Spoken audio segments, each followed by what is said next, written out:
अस्सलाम वालेकुम सूर्य चंद में खुशामदीद। मैं हूँ फातिमा नासिर और इस खूबसूरत सुबह का आगाज़ एक साथ करते हैं। उम्मीद करते हैं कि आप लोग सब खैरियत से हैं और अपना बहुत ख्याल रख रहे हैं। ऑफकोर्स कोशिश कर रहे हैं कि जितना भी हो सके काइंडनेस के साथ पेश आएँ। आपकी कोई छोटी सी बात, कोई छोटा सा एक्शन किसी और का दिन जो कि शायद परेशानी में गुजर रहा हो, मुश्किल में गुजर रहा हो, उसको आसान कर सकते हैं। हमें नहीं पता होता बट हर कोई अपनी तरह की स्ट्रगल से गुजर रहा होता है और अगर उस स्ट्रगल में आप थोड़ी सी आसानी कर सकते हैं कि कोई बात नहीं, कोई बुरी लग भी जाती है बात, आप थोड़ी देर के लिए अपने आप को सिचुएशन से दूर करें, थोड़ा सा काम डाउन करें और फिर सिचुएशन से डील करें। प्रोग्राम का आगाज़ करते हैं उससे पहले बात करते हैं फैसलाबाद शहर के मौसम की सूरत हाल के हवाले से।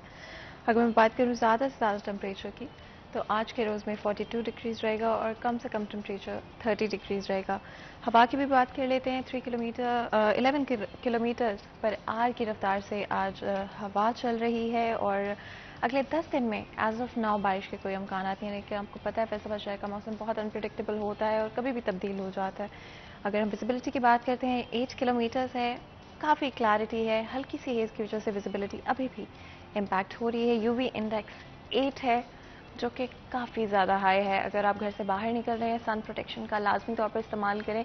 और वो हजरात भी जो कि यूजुअली कभी पूरी लाइफ में शायद आपने सन प्रोटेक्शन का इस्तेमाल नहीं किया हो, बट लाजमी सन प्रोटेक्शन का इस्तेमाल करें। सन की ख़तरनाक रेस की वजह से आपकी स्किन डैमेज हो सकती है, आपकी आंखें डैमेज हो सकती हैं। तो ग्लासेस का इस्तेमाल कर लें। कोई ठंडा कपड़ा जो है वो अपने सर पे लपेट लें, वाइट कलर का कपड़ा अपने सर पे लपेट लें और एक ठंडे पानी की बोतल अपने साथ लाजमी तौर पे कैरी करें। कोई भी यूवी इंडेक्स जब 7 से ज़्यादा होती है तो वो आपके लिए बहुत ख़तरनाक हो सकती है, इसलिए अपने आप को अपने सेफ रखना है। और अगर आप बाहर निकल भी रहे हैं तो पूरे प्रिकॉशंस के साथ आप घर से बाहर निकलें। आपको पता है हर दिन का आगाज़ एक पॉजिटिव मैसेज, एक पॉजिटिव ख्याल के साथ करते हुए एक दिन एक नेकी में मुफ्ती अहमद अली हमारे साथ मौजूद है। चलते हैं उनके पास।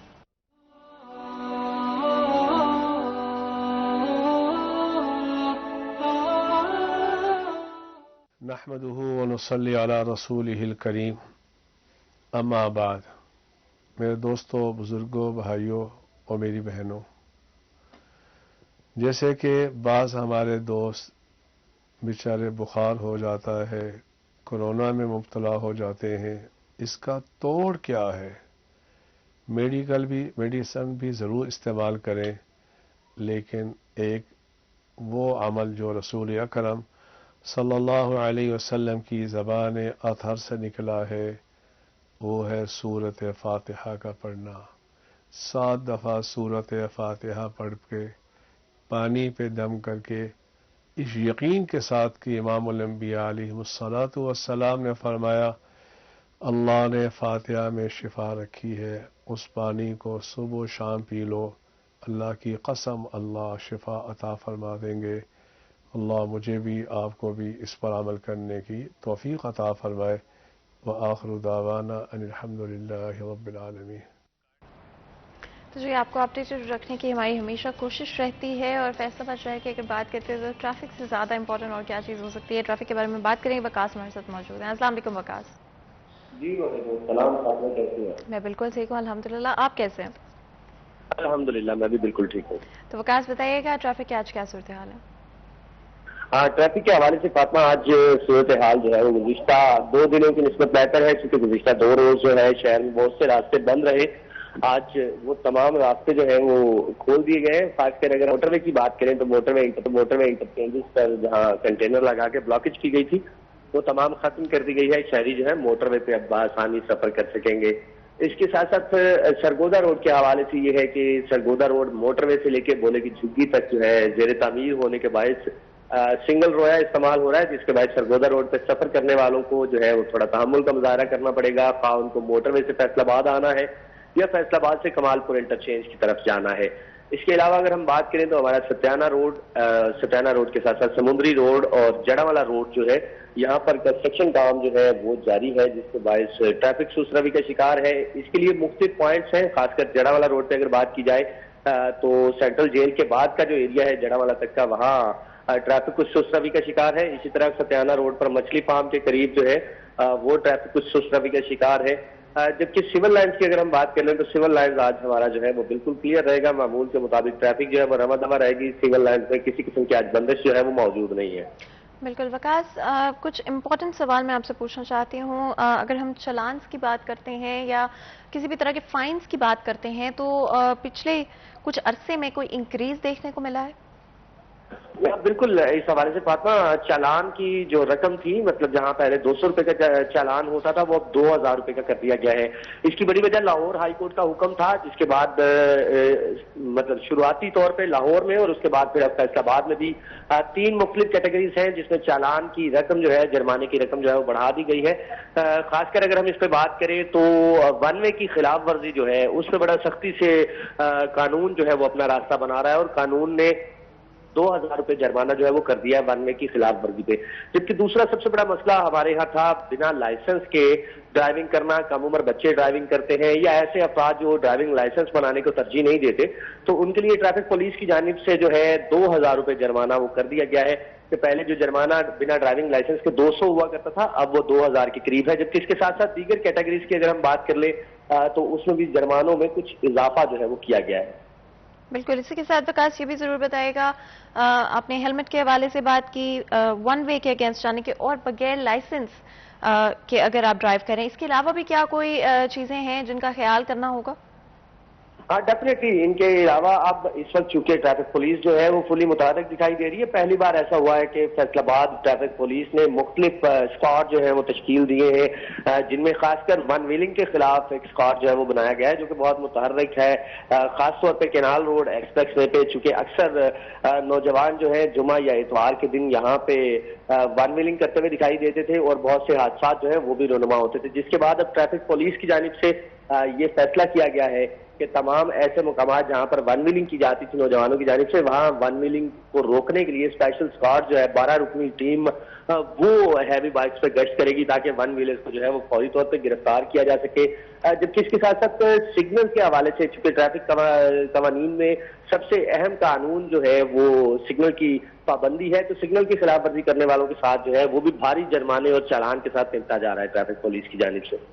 ये चेंजेस अंडर वे हो चुके हैं क्या, इम्प्लीमेंट आज से ही होंगे?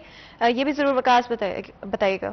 जी बिल्कुल नहीं, इसमें फातिमा ये है कि जो सूरत हाल थी जुर्मानों के हवाले से, तो जुर्मानों के हवाले से ऑलरेडी गुज़िश्ता माह से ये चीज जो है वो चल रही थी, लेकिन इसको बहुत नरम हाथ के साथ ट्रैफिक पुलिस जो है वो देख रही थी। लेकिन अभी ये सूरत हाल जो है इंतहाई सख्त कर दी गई है, चूंकि वज़ीर आला पंजाब हमजा शहबाज शरीफ की जानिब से ट्रैफिक कवानीन पे अमल दरामद के हवाले से बड़ा सख्ती से अमल करवाने के लिए अहकाम जो है वो जारी किए गए थे, जिसके बाद ट्रैफिक पुलिस फैसलाबाद जो है वो खासी मुतहरिक है। चूंकि पहले ट्रैफिक अफसरान के अहकाम होते थे, इस बार जो है वज़ीर आला खुद भी ट्रैफिक कवानीन पर पाबंदी करवाने के हवाले से इंटरेस्ट ले रहे हैं, तो जिसके बाद ट्रैफिक कवानीन और ट्रैफिक पुलिस की जानिब से सख्ती जो है वो आम दिनों से पहले की निस्बत जो है वो ज्यादा की जा रही है।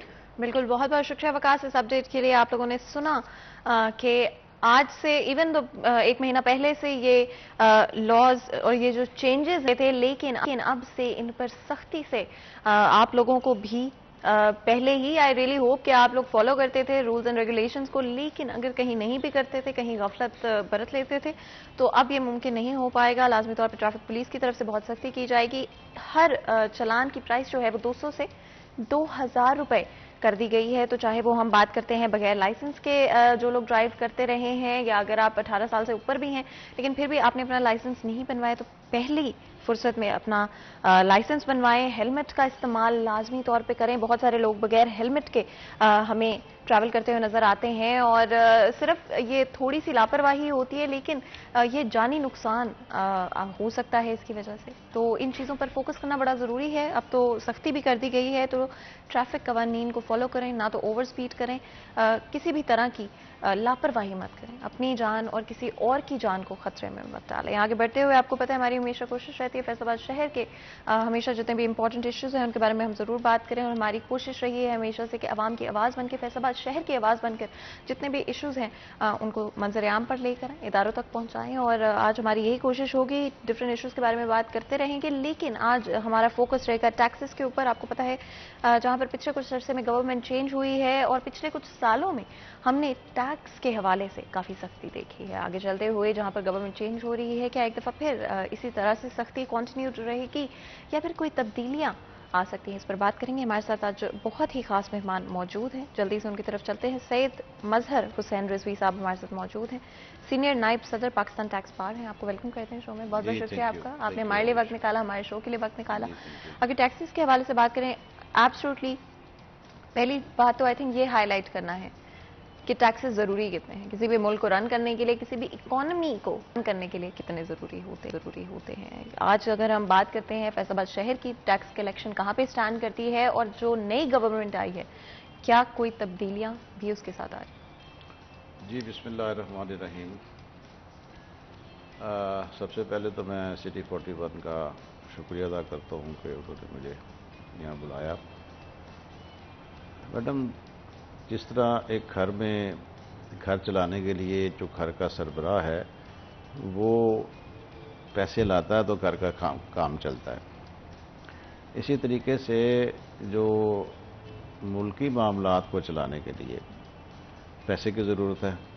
अब उनके लिए तो सोर्स जनरेट करने पड़ते हैं ना जी। तो टैक्सेस जो हैं ये सबसे बड़ा सोर्स है मुल्क की इकोनॉमी को चलाने के लिए, मुल्क के मामलात को चलाने के लिए। जैसे हमारी फोर्सेस हैं, उनकी तनख्वाहें हैं, फिर जो फैसिलिटीज़ गवर्नमेंट प्रोवाइड करती है, डेवलपमेंटल एक्सपेंसेस हैं, तो ये सारे इन चीज़ों को पूरा करने के लिए गवर्नमेंट को पैसे चाहिए। तो पैसे इकट्ठे करने के लिए एक सोर्स ऑफ इनकम जो है वो टैक्सेस हैं, मेजर सोर्स ऑफ इनकम जो है वो टैक्सेस हैं। तो जैसे पिछली गवर्नमेंट थी, उन्होंने कुछ ऐसे स्टेप्स लिए, अच्छे स्टेप्स लिए, बिलाशुबा वो थोड़े से सख्त थे, लेकिन उसमें जो हमारी रेवेन्यू रिसीट थी, जो टैक्स इकट्ठा किया गया, वो हमारी मुल्क की तारीख का सबसे ज़्यादा टैक्स था।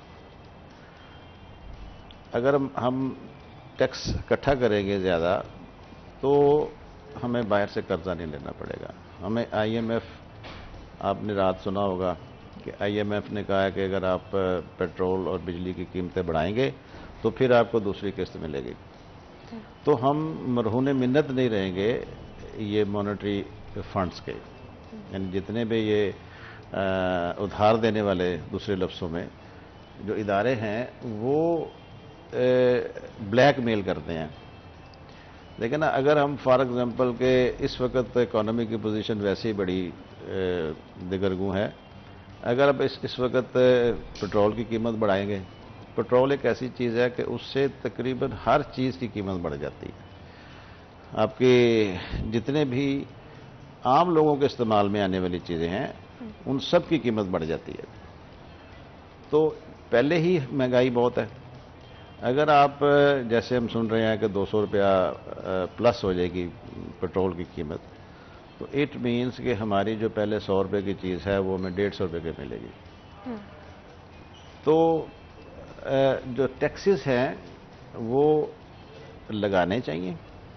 टैक्सेस बहुत ज़रूरी हैं, लेकिन इसमें मैं एक थोड़ी सी चीज़ ऐड करूं कि अमीर आदमी को भी इसमें शामिल किया जाए, क्योंकि हमारे इस सिस्टम में ये है कि कुछ ऐसे जो लोग हैं जो काबिले टैक्स आमदनी कमाते हैं लेकिन वो टैक्स नेट में नहीं है।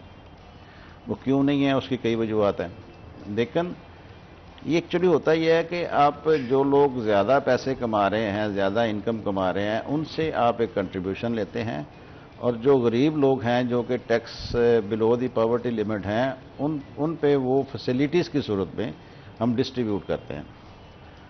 तो नंबर ऑफ टैक्स पेस बढ़ाने चाहिए, ताकि अगर 7,000 अरब रुपया इकट्ठा किया है 30 लाख लोगों ने, अगर यही 7,000 अरब जो है ये आप 30 की बजाय 3 करोड़ लोगों पर डिवाइड कर देंगे, तो टैक्स की रेशो जो है ना, रेट, टैक्स कलेक्शन का रेट जो है ना वो कम हो जाएगा। तो गवर्नमेंट को, पिछली गवर्नमेंट ने इसको काफ़ी इस चीज़ के ऊपर एम्फेसाइज किया था, और पहली दफ़ा 30 लाख से ज़्यादा टैक्स पेयर 2019-20 21 में यानी 30 लाख क्रॉस किया है। उससे पहले 9 लाख, 9.5 लाख, 8 लाख टैक्स पेयर होते थे। तो पॉलिसीज ऐसी रखनी चाहिए गवर्नमेंट को कि जिससे नंबर ऑफ टैक्स पेयर्स में इंक्रीज हो। अच्छा, एक तरफ जहां पे टैक्सेस हम बढ़ाने की तो बात करते हैं, एंड मैं एक दफा फिर कहना चाहूंगी कि टैक्सेस देना बहुत इंपॉर्टेंट है। तो मुझे पता है कि इसी तरह का बिलीफ सिस्टम आजकल चलता है कि भाई टैक्सेस हमें नहीं दें या किसी तरह से बच जाएं, लेकिन टैक्स देना बहुत जरूरी है। उसके ऊपर ये जरूर डिबेट की जा सकती है कि कितने टैक्सेस होने चाहिए, डायरेक्ट टैक्सेशन होनी चाहिए, इनडायरेक्ट टैक्सेशन होनी चाहिए, किन चीजों पे, लग्जरी आइटम्स पे, नेसेसरी आइटम्स पे किस तरह से उसको डिवाइड करना चाहिए, ये जरूर बात की जा सकती है। असल में मैडम इस तरह है कि टैक्सेस देने चाहिए। जैसे अब मैं बात करूंगा सेल्स टैक्स की। सेल्स टैक्स है एक ऐसा टैक्स जो कि सेल्स के ऊपर लगता है। अब अगर आप चले जाए फॉरेन कंट्रीज में, चले जाए डेवलप्ड कंट्रीज हैं, उनमें 1 डिजिट उसका रेट है, यानी 10 से नीचे नीचे रेट है, 1%, 2%, 4%, 5%। हमारे यहाँ पे 17% टैक्स है। अब अगर एक आदमी 100 रुपये की चीज़ खरीदता है तो 17 रुपये उसने टैक्स दिया है। इट मीन्स कि वो 17 रुपये कास्ट जो ना एंड कंज्यूमर के ऊपर पड़ेगी। ये चेन चलती है कि जो मैन्युफैक्चरर है या इंपोर्टर है उसने होलसेलर को दिया, 17% लगा दिया, प्लस उसकी वैल्यू एडिशन, फिर उसने आगे डिस्ट्रीब्यूटर को दिया, डिस्ट्रीब्यूटर से रिटेलर को गया, रिटेलर से आगे एंड कंज्यूमर को चला गया। अब इसमें देखें 3-4 स्टेजेस हैं। तो जो अल्टीमेट टैक्स है ना वो एंड कंज्यूमर पे पड़ता है। अगर टैक्स का रेट कम होगा तो एंड कंज्यूमर पे बोझ कम से कम होगा, उस पर जो टैक्स का बर्डन है वो कम से कम हो जाएगा। अच्छा, ये किस तरह कम हो? और ये डिवीजन आप कह रहे हैं कि अगर जिस तरह से कोई भी चीज मंगवाते हैं, मैन्युफैक्चर की जाती है, उसके बाद हर अगर स्टेप के ऊपर जो कि ऑलरेडी इम्पोज किया जा रहा है, इफ आई एम करेक्ट जी, क्योंकि हर स्टेज पे उन्होंने टैक्स उसके वैल्यू एडिशन पे ऐड होता जाना है। फॉर एग्जांपल मैं आपको मिसाल, 100 रुपये की चीज़ आई, उसने यानी 80 की आई, 100 को बेच दी। अब जो होलसेलर है उसने डिस्ट्रीब्यूटर को 110 की दे दी, डिस्ट्रीब्यूटर ने रिटेलर को 120 की दे दी, अब रिटेलर ने एंड कंज्यूमर को 125 की दे दी। अब 80 रुपये वाली चीज़ जो है ना एंड कंज्यूमर पे पड़ी है 125 की। अब ये सारे स्टेजेस के जो वैल्यू एडिशन है वो टैक्सेस जो है ना सारे वो ऐड होते होते वो एंड कंज्यूमर के ऊपर, यानी वो कास्ट में शामिल हो जाते हैं, क्योंकि उसने तो आगे से टैक्स लेना नहीं है, एडजस्ट नहीं करना है। तो इसलिए इसको सिंगल डिजिट में आना चाहिए। सॉरी जी, अगर नंबर ऑफ टैक्स पेयर ज़्यादा होंगे, जैसे मैंने अभी मिसाल दी कि 7,000 अरब हमने इकट्ठा किया 30 लाख लोगों से। अब 7,000 अगर हम 30 करोड़ में डिवाइड कर दें तो उसकी देखें परसेंटेज क्या रह जाएगी, यानी उसका जो कलेक्शन का रेट है वो कम हो जाएगा, यानी वो 100% कम हो जाएगा। एक आदमी अगर फॉर एग्जांपल 100 रुपये टैक्स देता है तो वो 10 रुपये पे आ जाएगा। अच्छा, आपके एक्सपीरियंस में जो आपकी ऑब्जर्वेशन रही है, क्या आपको टैक्स को लेकर जो लोगों का रवैया है वो तब्दील होता हुआ नजर आया? देखिए जी, हमारी कौम जो है ना टैक्स ओरिएंटेड नहीं है, वो टैक्स देना नहीं चाहती। उसकी वजह है, मतलब उसकी वजह ये है कि जो टैक्स ऑफिशियल्स हैं उन ये फ्रेंडली नहीं है, ट्रस्ट नहीं है, ट्रस्ट नहीं है। लोग टैक्स देना चाह रहे हैं। अब देखा ना, अब हमारा तकरीबन 70 to 80% tax collection with holding पे बेस करता है। यानी हमने जब इंपोर्ट की कोई चीज़ तो हमें कस्टम वालों ने काट लिया, यानी इंपोर्ट स्टेज पे काट लिया। बिजली के बिलों पे हम विद होल्डिंग देते हैं, मोबाइल के बिलों पे देते हैं, पेट्रोल पे देते हैं। फिर हम जो चीज़ भी खरीदते हैं, इवन एक माचिस की डिबिया खरीदते हैं तो उसके ऊपर भी टैक्स ऑलरेडी हम पे कर चुके होते हैं। हम खुद से टैक्स यानी डायरेक्ट टैक्सेस जो है ना वो नहीं देना चाह रहे। यानी हम ये नहीं कहना चाह रहे कि जी हमने इस दफ़ा टैक्सेबल लिमिट से ज़्यादा कमाया है, ये मेरा टैक्स बनता है तो ये मैं टैक्स जमा करवाना चाह रहा हूँ। हम ये कहते हैं जी कि जो हमारा टैक्स कटा हुआ है वो हम इनकम उतनी बनाए कि उसमें वो एडजस्ट करके हम कहें जी हमने टैक्स दे दिया, हालांकि वो टैक्स हमने दिया नहीं, गवर्नमेंट ने लिया है। तो ये दोनों साइड से मैं गवर्नमेंट के को कसूरवार नहीं ठहराता या टैक्स ऑफिशियल्स को नहीं ठहराता। हम जो आम लोग हैं ना वो भी टैक्स नहीं देना चाहते। अगर हम टैक्स देना अगर फॉर एग्जाम्पल देखा ना जी, हम 22 करोड़ अवाम का मुल्क है, तो 30 लाख लोग टैक्स दे रहे हैं। बिल्कुल। एंड आई डू थिंक कि इसके पीछे बड़ी इंपॉर्टेंट रीजंस हैं, कुछ बिलीफ सिस्टम्स हैं, कुछ ऐसी चीज़ें इन द पास्ट हुई हैं जिसकी वजह से लोग कतराते हैं टैक्सेस देने से। ऑफ कोर्स टैक्सेस देने चाहिए, और आज कोशिश करेंगे इन रीजंस के बारे में बात करें कि आखिर क्यों लोगों को लगता है कि हमें टैक्स नहीं देना चाहिए। लेकिन उससे पहले ब्रेक लेते हैं। कहीं मत जाएगा, हमारे साथ रहेगा।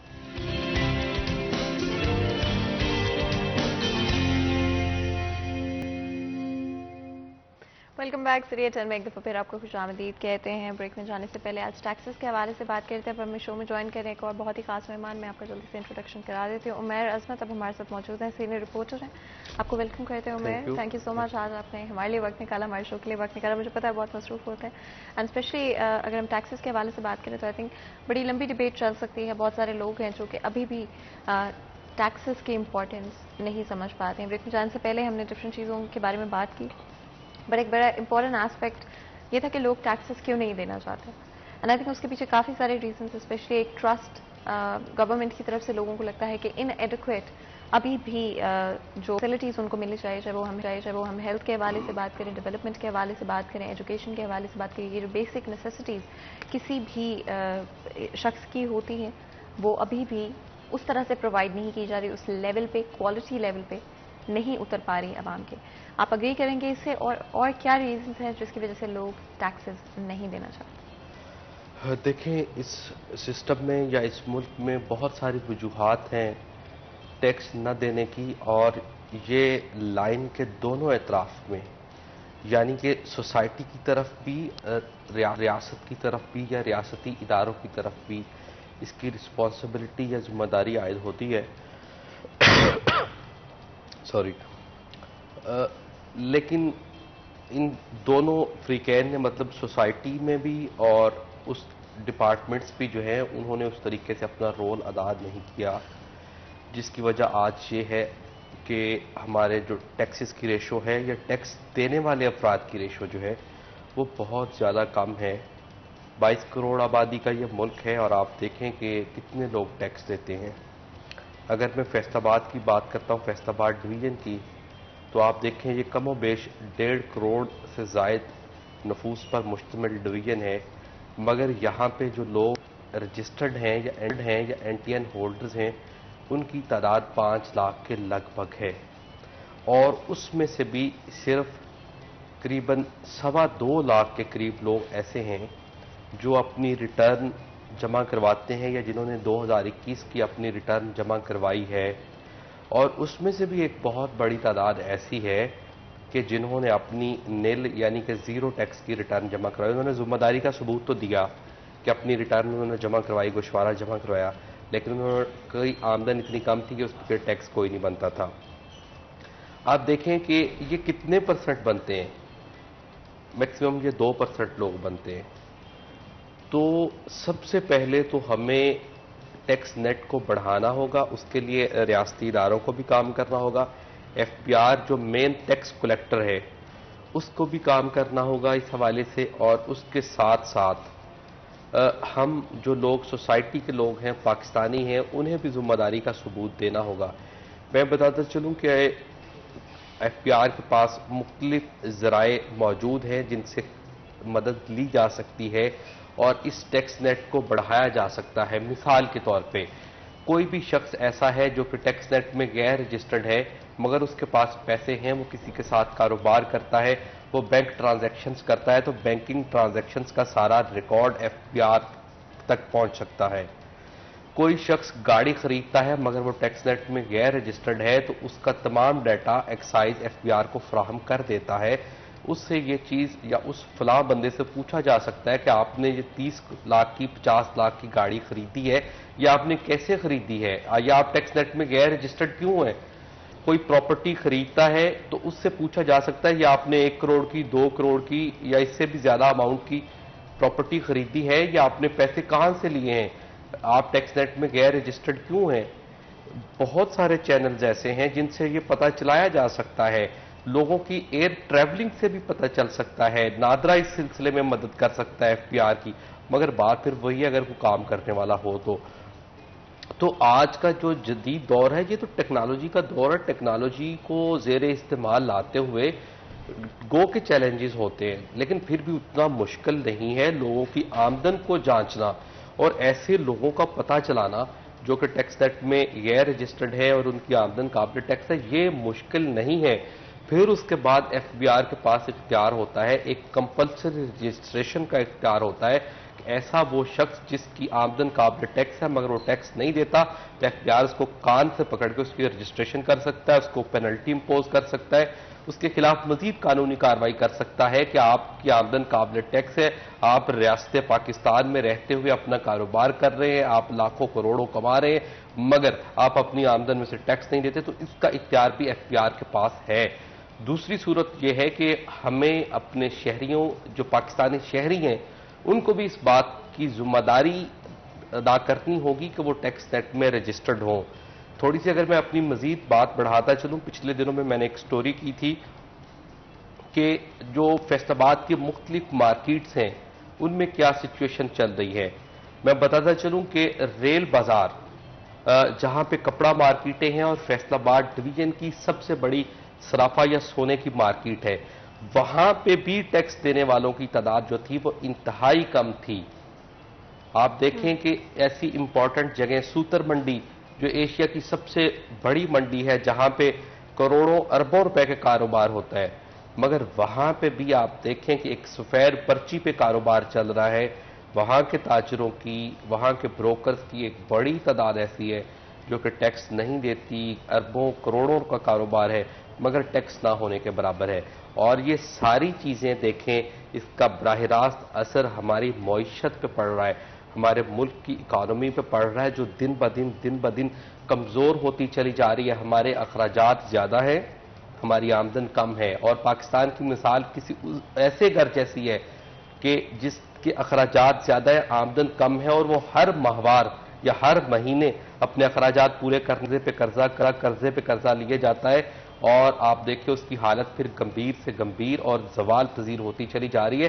तो ये एक बड़ा सीरियस मैटर है, इस पे तमाम स्टेक होल्डर्स को काम करने की जरूरत है। आज आप देखें पाकिस्तान की सूरत हाल देखें, टैक्स चले मान ले हम अगर इस साल में रिकॉर्ड टैक्सेस इकट्ठे हो जाते हैं, 6000 अरब पे हम पहुंच जाते हैं, एफबीआर पहुंच जाता है, मगर इसके बावजूद आप देखें हमारी अखराजात जो हैं वो उससे कहीं ज्यादा हैं। वो जो गैप है वो फिर हमें कर्जे लेना पड़ रहे हैं। और आप सिचुएशन देखें, बिल्कुल बड़ी ही अफसोसनाक सिचुएशन है और इसमें हर पाकिस्तान के शहरी को अपना किरदार अदा करना होगा। हमारी अपनी रिस्पॉन्सिबिलिटी है हमारे मुल्क की तरफ, और हमें इससे पहले कि हम दूसरों पे उंगली उठाएं, अपनी रिस्पॉन्सिबिलिटी पूरी करना बहुत ज़रूरी है। और यही हमारी कोशिश होगी अगले सेगमेंट में इस हवाले से भी बात करें, और टैक्स कलेक्शन की करंटली क्या सिचुएशन है इसके बारे में बात करेंगे। लेकिन उससे पहले ब्रेक लेते हैं, कहीं मत जाइएगा, हमारे साथ रहिएगा।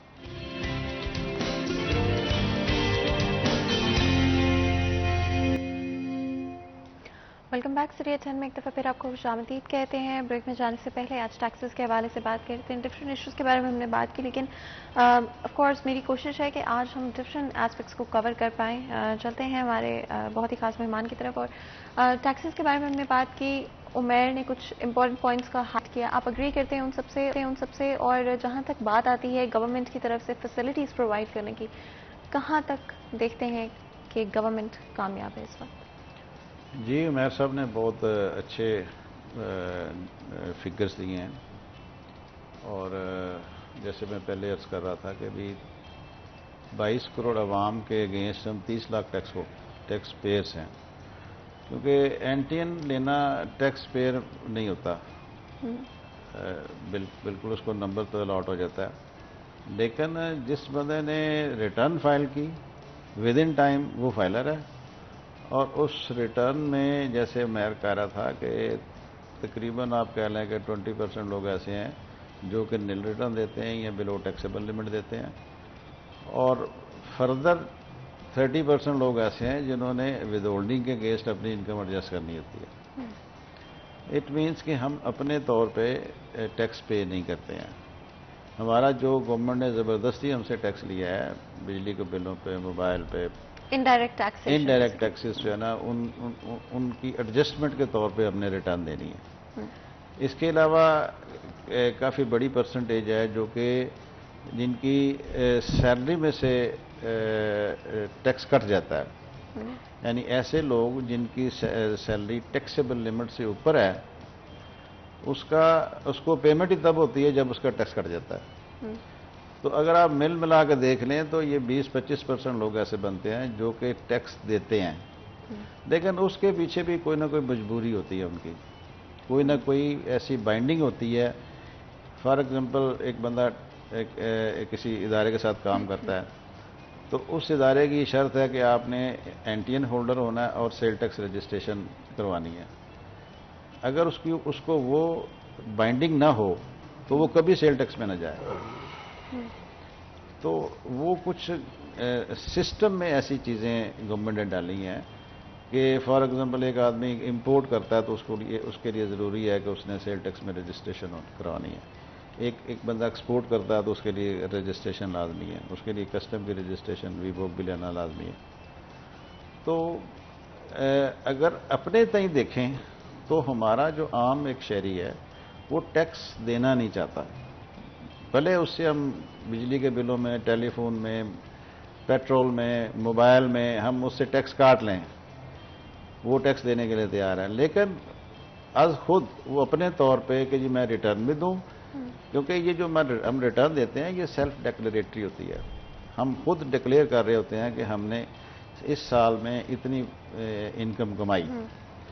तो हम एज ए नेशन हम टैक्स ओरिएंटेड नहीं है, हम टैक्स देना नहीं चाहते हैं, हमसे ज़बरदस्ती टैक्स लिया जाता है।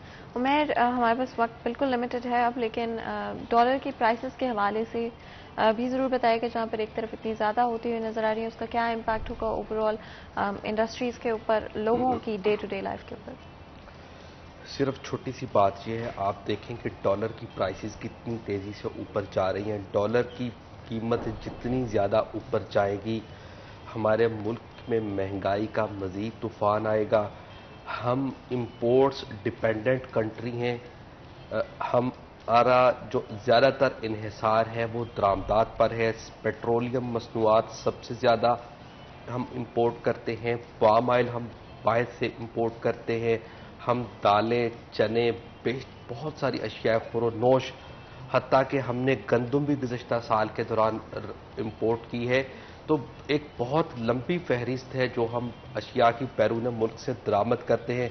और अगर हम टेक्नोलॉजी की तरफ आ जाएं तो एक सुई भी हम बाहर से दरामद करते हैं। ज़रूरी अजनास को कि हम एक एग्रीकल्चरल कंट्री हैं, मगर इसके बावजूद हम बैरून मुल्क से दरामद करते हैं। और टेक्नोलॉजी में तो हम बहुत ज़्यादा पीछे हैं, वो टेक्सटाइल की मशीनरी हो, वो किसी किस्म की मशीनरी हो, वो लेबोरेटरी इक्विपमेंट्स हो, ये सारी चीज़ें हमें मुल्क से दरामद करवाना पड़ती हैं। और जाहिर है जैसे जैसे हमारा रुपया कमज़ोर होगा, ये चीज़ें हम बाहर से डॉलर में ख़रीदेंगे तो न सिर्फ ये चीज़ें महंगी होती जाएंगी, उसके साथ साथ हमारे जो कर्जे हैं जो हमने IMF, वर्ल्ड बैंक से लिए हुए हैं, आलमी मालियाती इदारों से लिए हुए हैं, तो उनका हुजम भी उसके साथ साथ बढ़ता चला जाएगा और बढ़ता जा रहा है।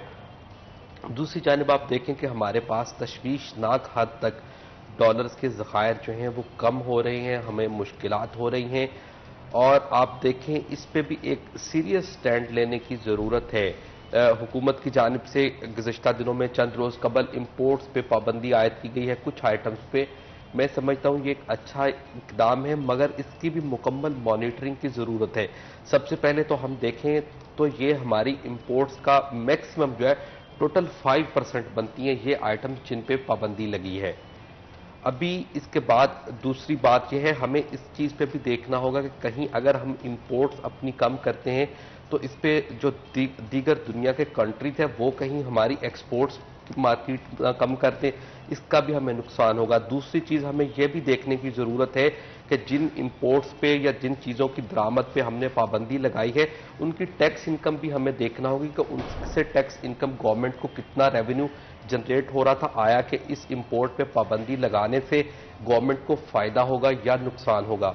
उसके साथ साथ मेन चीज़ जो है, हमें सबसे ज़्यादा अपनी एक्सपोर्ट्स को बढ़ाने की ज़रूरत है। चले हम टेक्नोलॉजी में तो बहुत पीछे हैं अभी, कम अज कम हमें हम ज़राअत जिस पे हमारे मुल्क का बेशतर इन्हिसार था, हमें उसको बेहतर करने की ज़रूरत है। हमें फी एकड़ पैदावार को बेहतर करने की ज़रूरत है। हमें पेस्टिसाइड्स पे काम करने की ज़रूरत है ताकि हमारी जो पैदावार है उसमें इजाफा हो, ना कि किसान जो है वो खाद के लिए ख्वार होता रहे, पेस्टिसाइड्स के लिए ख्वार होता रहे, बीज के लिए वो लाइनों में लगा रहे। तो ये सारी सूरत हाल को हमें बेहतर करने की ज़रूरत है, क्योंकि अगर हमारी एक्सपोर्ट बेहतर होगी, हमारे फल, हमारी सब्जियां, ज़रूरी इजनास बाहर के मुल्कों में जाएंगी, तो उससे हमें ज़्यादा रेवेन्यू मिलेगा, ना कि हम दुनिया की तरफ देखते रहें और वहां से वो चीज़ें मंगवाएं और अपना जो ज़रे मुबादला है वो बाहर के मुल्कों को ट्रांसफर करते रहें। अच्छा उमर, बड़ा इम्पोर्टेंट जो हमें नज़र आता है, कंफ्यूजन नज़र आता है इनफैक्ट, जहाँ पर एक्सपोर्ट्स को बढ़ाना चाहिए वहाँ पे इंपोर्ट को तो बैन कर दिया गया। ये एक टेम्पररी सोल्यूशन नहीं होगा? लॉन्ग टर्म इसका कोई पॉजिटिव इम्पैक्ट होता हुआ नजर आ रहा है? देखें जी, या तो ये है कि हम मुकम्मल तौर पे हमारे मुल्क में उसके मुतबादल चीज़ें मौजूद होनी चाहिए ताकि लोग जो लग्जरी आइटम्स हैं या दरामदी अशिया उनकी तरफ देखना छोड़ दें। लेकिन दूसरी जानब जो मैंने बात पहले की कि जब हम किसी भी मुल्क की इंपोर्ट को कम करेंगे तो नतीजे में वो भी सोचेगा कि आया कि जो पाकिस्तान से वो चीज़ें इंपोर्ट करता है फिर उसके बिजनेस पे भी वो नजर सानी करेगा, एक चीज़। दूसरी चीज़, हमें यह भी देखना होगा कहीं हमने चीज़ों की इंपोर्ट पे पाबंदी लगा दी तो उसकी आड़ में कहीं स्मगलिंग का कारोबार तो नहीं ज़्यादा हो गया कि वो चीज़ें स्मगल होकर आना शुरू हो जाएंगे तो मुल्क को उल्टा नुकसान होना शुरू हो जाएगा, क्योंकि ऐसा होता रहा है और हो रहा है। तो इस चीज को रोकने की जरूरत है। तो ये सारी चीजें जो है इनको अच्छे तरह से मॉनिटर करने की जरूरत है। आप दोनों का आज आपने हमारे लिए वक्त निकाला। यहाँ पर बिल्कुल छोटा सा ब्रेक लेंगे, कहीं मत जाइएगा हमारे साथ।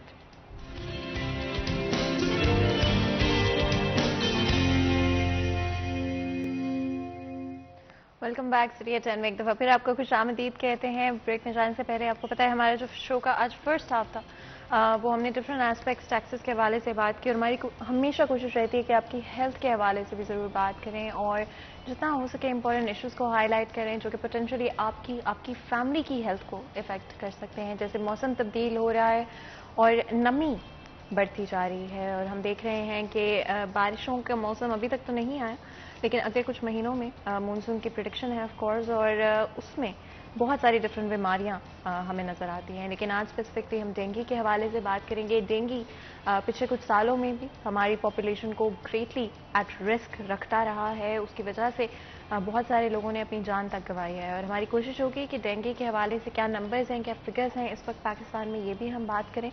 आने वाली मानसून सीजन में किस तरह से आप अपने आप को, अपनी फैमिली को पोटेंशियली बचा कर रख सकते हैं, कौन से ऐसे एरियाज हैं, कौन सी ऐसी चीज़ें हैं, कौन सी ऐसी हैबिट्स हैं जो कि हम अपनी डेली रूटीन से निकाल सकते हैं या ऐड कर सकते हैं अपने आप को डेंगू से बचा कर रखने के लिए। और बड़ा ज़रूरी होता है हमेशा अपनी सेहत को प्रायोरिटाइज करना और ना सिर्फ अपने आप को बल्कि अपने इर्द गिर्द के लोगों की सेहत का भी ख्याल करना। तो जहाँ तक हो सकेगा हम रोशनी डालेंगे इन हकाइक पर, इन फैक्ट्स एंड फिगर्स के ऊपर, किस तरह से आप बेहतर तरीके से डेंगू के साथ डील कर सकते हैं और अपने घर को महफूज रख सकते हैं। तो जल्दी से मैं आपका इंट्रोडक्शन करा देती हूँ। आज हमारे साथ बहुत ही खास मेहमान स्टूडियो में मौजूद हैं जिनसे गुफ्तगू करेंगे इसी बारे में और उनकी बड़ी एक्सपर्टीज़ है इसको लेकर, डेंगू को लेकर। तो जल्दी से चलते हैं अपने मेहमान की तरफ। हमारे साथ आज डॉक्टर जुल्कुर नैन मौजूद हैं, डिस्ट्रिक्ट कोऑर्डिनेटर हैं फॉर एपिडेमिक फैसलाबाद। आपको वेलकम करते हैं शो में। बहुत बहुत शुक्रिया आपका, आपने आज हमारे लिए, हमारे शो के लिए वक्त निकाला। डेंगू के हवाले से बात करेंगे। अगर हम करंटली बात करते हैं पंजाब के अंदर और फैसलाबाद के अंदर, क्या फैक्ट्स एंड फिगर्स हैं पिछले कुछ सालों के अंदर अगर हम देखें क्या नंबर्स रहे हैं? जी बिस्मिल्लाहिर्रहमानिर्रहीम। थैंक यू आप सबका, आपने अपने प्रोग्राम में आने का मौका दिया।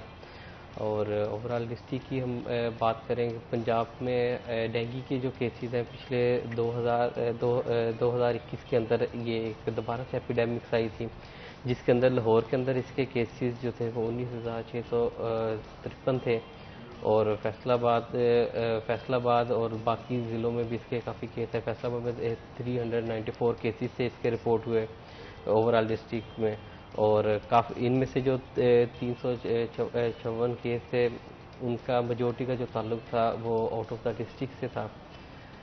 और इसके साथ हम बात करें अगर 2022 के अंदर, तो अब तक जो हमारे डिस्ट्रिक्ट फैसलाबाद हैं उसके टोटल जो है वो 6 केस रिपोर्ट हो चुके हैं, जिनमें से 3 का जो ताल्लुक है वो आउट ऑफ द डिस्ट्रिक्ट है और बाकी जो 3 है वो डिस्ट्रिक्ट के अंदर प्रिवेल करते हैं, लेकिन डिस्ट्रिक्ट हमारे जो फैसलाबाद है उसके अंदर मतलब 3 केसेस अभी तक रिपोर्ट हो चुके हैं। 6 केस रिपोर्ट 6 केसेस। हाँ जी, ठीक है। एंड अगर हम देखें इन नंबर्स को, क्या आगे इंक्रीज होते हुए नजर आते हैं?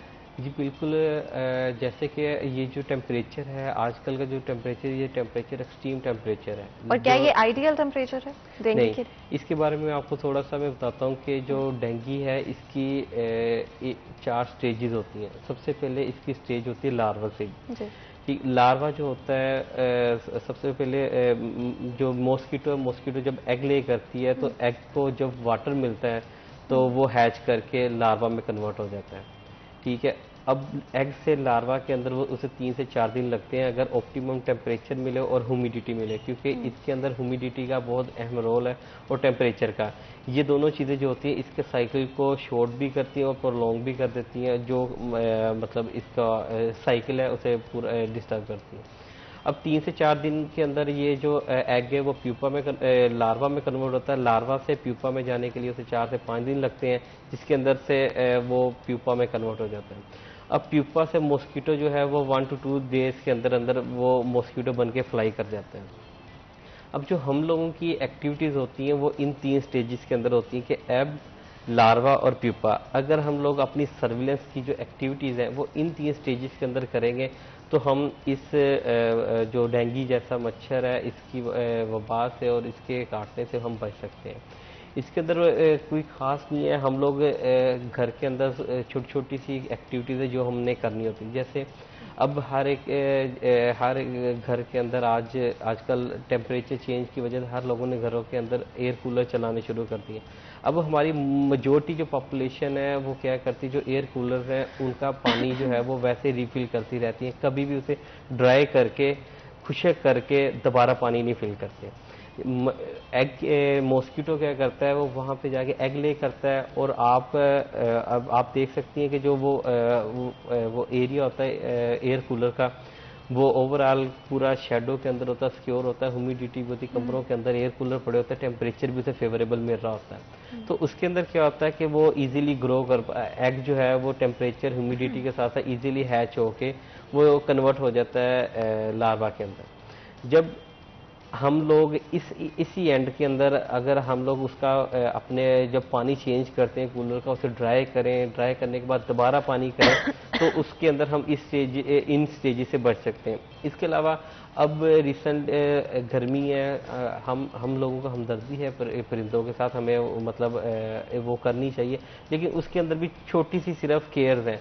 जैसे जब हम लोग पानी डालते हैं परिंदों के लिए तो जो उनका जो पॉट है, जो प्याला है जिसमें हम पानी डालते हैं, हमें चाहिए कि जब अगले दिन पानी डालें तो पहले प्याले को साफ करें, ठीक है, उसका पानी गिराएं, उसके बाद उसके अंदर पानी डालें। To make it easier and simpler लोगों के लिए समझना, जब आप पानी को लंबे अरसे तक जैसे रिप्लेस नहीं करते हैं, सही तरह से सफाई नहीं करते हैं कंटेनर्स की, तो उसमें बैक्टीरिया या कुछ इस तरह से भी होते हैं जो अट्रैक्ट करता है मच्छर को? बेसिकली जो मॉस्किटो को अट्रैक्ट करती है ना चीज़ उसके एग लेइंग के लिए, वो है टेम्परेचर, शेडो और ह्यूमिडिटी। जहाँ पे भी मतलब साफ पानी होगा ना, वाइट क्लीन स्टैग्नेंट वाटर, और वहाँ पे छाँव भी होगी तो वो जगह से अट्रैक्ट करेगी। अच्छा, और अगर आप कंटेनर को जैसे वॉश करते हैं, दोबारा से ड्राई करके फिर से पानी डालते हैं, तो क्या उससे कम चांसेस उससे ये होता है ना कि ऑलरेडी अगर किसी ने ले किए हुए हैं तो? हाँ, अगर उसने एग ले किए हुए हैं तो आप वाटर गिरा देते हैं और उसकी जो साइडें हैं वो मतलब अच्छी तरह धो देते हैं, जो एग्स हैं वो आप क्रश कर देते हैं और वो जो उसके अंदर है वो आप फेंक देते हैं। अच्छा, कितना ऑफ्टन अगर हम बात करें, जैसे कूलर की अगर हम बात करते हैं, कितने अरसे बाद इसको दोबारा से वॉश करना चाहिए, ऑन अ डेली बेसिस इसको वॉश करना चाहिए? हर 2 से 3 दिन, अगर कोशिश करें तो डेली, नहीं तो हर 2 से 3 दिन के अंदर उसे लाजमी आप ड्राई करें और पानी सारा निकाल के उसे फिल करें। अच्छा, अगर उस स्टेज से हम बात करते हैं जहाँ पर जो आपने बात की, जैसे अंडे जो एग्स दे देता है मॉस्किटो, उसके बाद कितना अर्सा लगता है फ्रॉम दैट पॉइंट जब वो मॉस्किटो एक्चुअली में? जैसे ही मैंने अभी आपको बताया कि एग से लेके मॉस्किटो बनने तक अगर टेम्परेचर ऑप्टिमम है ना तो ये 10 से 12 दिन के अंदर अच्छा, 10 से 12 दिन, हाँ, यानी कि उसके दरमियान? हाँ बिल्कुल। अगर टेम्परेचर ह्यूमिडिटी ऑप्टिमम है 3 से 4 दिन लगते हैं एग में प्यूपा लार्वे में कन्वर्ट होने में। लार्वे से प्यूपा में जाने में 4 से 5 दिन लगते हैं और फिर उसके बाद 1 से 2 दिन लगते हैं इसे अडल्ट बन के फ्लाई करने में। जब एक बार ये अडल्ट बन के फ्लाई कर जाता है तो हम स्प्रे और ये जितनी मेडिसिन है और जो इंसेक्टिसाइड यूज़ करते हैं उससे हम हार्डली कुछ 30 to 40% जो है ये कवर कर पाते होंगे। बाकी तो देखें ना, मच्छर वो भी रेजिस्टेंस आ रही है और बाकी हमारी इसके ऊपर रिसर्च चल रही है कि मोर एफिशिएंट मेडिसिन भी हम इसके साथ बनाएं। अच्छा, एंड ये आपने बड़ी इंटरेस्टिंग बात की रेजिस्टेंस के हवाले से, बिकॉज ये मैंने खुद नोटिस किया है घर में सबके घरों में मच्छर आ जाते हैं और आप जब स्प्रे करते थे पहले तो यूजुअली आपको मच्छर बिल्कुल खत्म हो जाते थे, लेकिन अब जो चीज़ देखने को मिलती है कि मच्छरों पर स्प्रे का असर नहीं होता है। इनफैक्ट बड़े वो आपको नजर आते हैं कि वो छुप जाते हैं उतने टाइम के लिए, तो यानी कि मच्छर भी रेजिलियंस डेवलप कर रहे हैं। जी, उसमें ये भी होता है ना, बात का हम स्प्रे कर रहे होते हैं वो क्या पता उसके लेवल तक जा रही है कि नहीं जा रही। हम अपनी दीवारों पे कर देते हैं और दीवारों पे वो नहीं बैठता, वो इसकी नीचे वाली सतह पे आके बैठ जाता है। मतलब वो भी थोड़ा समझदार सियाना है ना, वो भी अपने आप को बचाने की हर कोशिश करता है। हम लोग अपने एंड पे कर रहे होते हैं, वो अपने एंड पे कर रहे हैं। अच्छा, और अगर हम मॉस्किटो रिपेलेंट की बात करते हैं, जिस तरह से डिफरेंट तरह के लोशंस या क्रीम्स मार्केट में अवेलेबल हैं जो कि अगर आप अप्लाई करते हैं तो मॉस्किटो रिपेलेंट के तौर पे वो काम करती है, क्या वो फायदेमंद रह सकते हैं? जी बिल्कुल, इसमें इफेक्टिव रोल जो है वो नेट का बहुत ज़्यादा इफेक्टिव रोल है। मॉस्किटो रिपेलेंट मैट्स वगैरह जो है उसका काफ़ी रिपेलेंट रोल है। और जो हमारी अपनी एंड पे जितना हम खुद कर सकते हैं ना, वो यही है कि हम इसको सबसे पहले तो इसको बनने ना दें। और अगर ये आपके मच्छर है तो आप मॉस्किटो रिपेलेंट्स वगैरह यूज़ करें, नेट्स यूज़ करें, वो काफ़ी इफेक्टिव चीज़ है। एंड नेट्स के बारे में थोड़ा सा बताइएगा, किस तरह के नेट्स का इस्तेमाल किया जा सकता है अगर आप फॉर एग्जांपल कमरे में लगाना चाह रहे हैं या अपने बच्चे के इर्द गिर्द? आई थिंक बच्चों के लिए स्पेशली ज़्यादा इसमें ये है कि जो नेट है वो नेट आम बाजार से मिलते हैं। मॉस्किटो रिपेलेंट नेट वो लेस देन 0.5 mm उनकी स्पेसिस होती है, उसके अंदर वो नेट मिलती हैं, वो आप यूज़ करें। और असल में नेट का यूज़ इसलिए ज़्यादा बच्चों के लिए ज़्यादा, क्योंकि बच्चों और एक्सट्रीम एज वालों के लिए जो है इनको जब ये इन्फेक्ट करेगा तो वो ज़्यादा क्रिटिकल इंसेवेरिटी की तरफ जा सकेंगे। इसलिए हमें मतलब इन्हें नेट यूज़ करनी चाहिए, मॉस्किटो रिपेलेंट यूज़ करना चाहिए। अगर आप किसी ह्यूज क्राउड में हैं तो वहाँ पे आपको कमरा बड़ा है तो वहाँ पे आप कोशिश करें कि मॉस्किटो रिपेलेंट यूज़ करें आप। अच्छा, एंड इसके अलावा भी अगर हम बात करते हैं, क्या बच्चे ज़्यादा एट रिस्क हैं? क्या बच्चों को ज़्यादा अट्रैक्ट होते हैं मॉस्किटो? इसमें अट्रैक्ट तो हर कोई एट रिस्क है, ठीक है, बच्चा हो बड़ा जो भी हो, जिसे भी ये मतलब बाइट करेगा उसमें अपना ये वायरस ट्रांसमिट कर देगा, वो वायरस उसके अंदर रेप्लिकेट करेगा और उसकी स्टेज जो है मतलब उसको सेवेरिटी की तरफ, अगर तो उसकी इम्यूनिटी और बाकी जो उसकी डाइट वगैरह बेहतर होगी तो वो उससे सर्वाइव करता जाएगा। अगर उसकी इम्यूनिटी और डाइट अच्छी नहीं होगी तो उससे पूरा कवर अप नहीं कर पाएगा। एंड कहते हैं कि precaution is better than cure. जी बिल्कुल। इसी वजह से मेरी कोशिश थी कि आज हम जब स्टार्ट करें अपने डिस्कशन को तो प्रिकॉशनरी मेयर्स के हवाले में बात करें और आहिस्ता आहिस्ता फिर हम ट्रीटमेंट की तरफ भी आएंगे, सिम्टम्स की तरफ भी आएंगे, डायग्नोसिस की तरफ भी आएंगे। लेकिन इससे आगे अगर मैं प्रिकॉशनरी मेयर्स की बात करूं तो और क्या प्रिकॉशंस लिए जा सकते हैं? प्रिकॉशन मेयर के अंदर इसके अंदर हमें दोनों एंड पे प्रिकॉशंस चाहिए, एक इंडोर एंड पे भी आउटडोर एंड पे भी। इंडोर एंड के अंदर ये है कि हम लोग अपने घरों की साफ़ सफाई लाजमी करें, ठीक है। उसके अंदर ये है कि हम लोग अपने घरों की जो अक्सर हम लोगों ने अपने घरों के अंदर जो छतें हैं वहाँ पे छत के ऊपर टाइल्स पड़े होते हैं, कूड़ कबार पड़ा होता है। अब जैसे अब रिसेंट बारिशों का सीज़न है, छतों पे टाइल पड़े हैं, कूड़ कबार पड़ा है, बारिश पड़ेगी, वहाँ पे एक पोर्ट्स बन जाएंगी वाटर की। जब वाटर की पोर्ट्स बनेगी वहाँ पे मतलब उसके लिए एक स्पॉट बन जाएगा। हम लोग वो जो स्पॉट्स हैं वो उसे प्रोवाइड ना करें सबसे पहले एंड पे। दूसरे नंबर पे अपने घर की हमें सर्विलेंस खुद करनी चाहिए। जिस तरह अब हमारे फ्रिज की ट्रेज होती हैं, हम लोग अक्सर इसको जो है वो स्किप कर जाते हैं, नहीं देखते। अपने फ्रिज के पीछे ट्रे होती है, कुछ की फ्रिज के नीचे ट्रे होती है, उसे देखें, वहाँ पे पानी अक्सर जो उसका आउटफ्लो वाटर होता है वो उसके अंदर कलेक्टिव होता है, और वो एक बड़ी अच्छी उसकी फेवरेबल जगह है। एयर कूलर्स हैं। उसके बाद हमारे जो वाशरूम्स है उसके कॉलर जो होते हैं वो भी एक वहाँ पे पानी जो है कलेक्टिवली खड़ा होता है और वो उसको अट्रैक्ट करती है जगह। इसके अलावा आउटडोर के अंदर टाइड शॉप हैं, जंक यार्ड हैं, ये जो सर्विस स्टेशंस हैं, सर्विस स्टेशंस की जो होती हैं वो काफ़ी मतलब वो हर वक्त पानी में रहते हैं, और वो वाटर भी जो होता है सर्विस स्टेशंस का, वो हमेशा आपने देखा होगा कि वो क्लीन वाटर होता है। वो स्टैगनेंट जहाँ पे और जहाँ पे उनका वो आउटफ्लो हो रहा होता है वहाँ पे अक्सर वो पानी खड़ा रहता है उनका। इसी तरह दूसरी बात कर लें, ये पार्क्स वगैरह में हम लोगों ने अक्सर परिंदों के लिए वो पोट्स रखे थे, पानी डाल देते, लेकिन पार्क के अंदर जाके वो जिसमें पानी डाला उसको कभी देखते नहीं, सफाई नहीं करते हम लोग। तो ये जो मतलब ये सारी कंडीशंस हैं ना, ये इसको फेवर करती हैं और ये हमारी इसकी ग्रोथ के लिए एक जरिया बनती है। एंड अच्छा, जब घरों में डिफरेंट स्पेशली किचन की अगर हम बात करते हैं, जिस तरह आपने बात की कि छत के ऊपर कुछ चीज़ें हम छोड़ देते हैं, गीली चीज़ें धोने के बाद छोड़ देते हैं, क्या किचन में भी जिस तरह से पानी कई दफ़ा बर्तन धोए जाते हैं और फिर वो ड्राई हो रहे होते हैं तो नीचे यूजुअली कलेक्ट हो रहा होता है, क्या वो एरियाज भी डेंजरस हो सकते हैं? नहीं, उसके अंदर ये है ना कि वो जो वाटर होता है वो माइन्यूट क्वांटिटी में होता है, वो मेजरली डिसॉल्व हो जाता है और जो है वो अब्जॉर्ब हो जाता है। लेकिन जो वाटर अगर आप कहें कि कहीं वहाँ पे किचन के अंदर कोई साइड पे आपने कोई चीज़ रखी हुई है, वहाँ पे मतलब पानी पड़ा रह रहा है, वो वहीं पे कलेक्टिवली खड़ा रह रहा है, वो उसकी वजह बनेगा। अदरवाइज जो वाटर आप कहें कि वो जो हम मतलब हैंग कर देते हैं जो अपने यूटेंसिल्स वगैरह, वहाँ पे तो वो वाटर माइन्यूट क्वांटिटी का होता है, वो तो वैसे ही अब्जॉर्ब हो जाता है। या कूलर जिस तरह से पानी का इस्तेमाल किया जाता है, पानी के कूलर के अंदर ये होता है कि जो वाटर कूलर्स होते हैं उसको अगर आप यूज़ कर रहे हैं, उसके नीचे अक्सर हमने देखा होगा, आप घरों के अंदर देखें या मतलब खासतौर पे ये बाज़ारों के अंदर उन्होंने वाटर कूलर जो होता है उसके नीचे एक वेस्टेज के लिए एक नीचे पॉट रखा होता है, ताकि लोग मतलब अपना जो अगर ग्लास वॉश करें तो उसमें वाटर गिराए।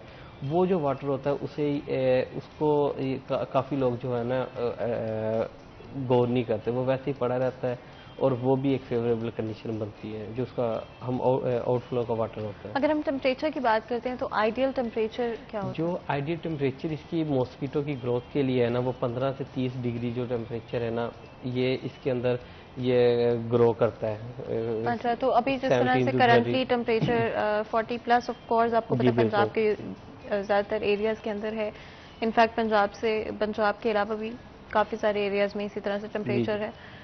क्या ये फेवरेबल कंडीशंस हैं? नहीं, ये एक्सट्रीम टेम्परेचर के अंदर इसका लाइफ साइकिल प्रोलॉन्ग हो जाता है और उसके अंदर वो ना उसे ह्यूमिडिटी मिल रही है, ना उसे ऑप्टिमम टेम्परेचर मेरा 70% इसकी ह्यूमिडिटी होनी चाहिए, लेकिन आजकल जो ह्यूमिडिटी हमने मतलब ओवरऑल देखी वो 10 से 15 के जा रही है। अगर ह्यूमिडिटी और टेम्परेचर उसे पूरा फेवरेबल नहीं मिला तो उसकी ग्रोथ प्रोलॉन्ग हो जाती है और वो सही तरह से ग्रो भी नहीं कर पाता।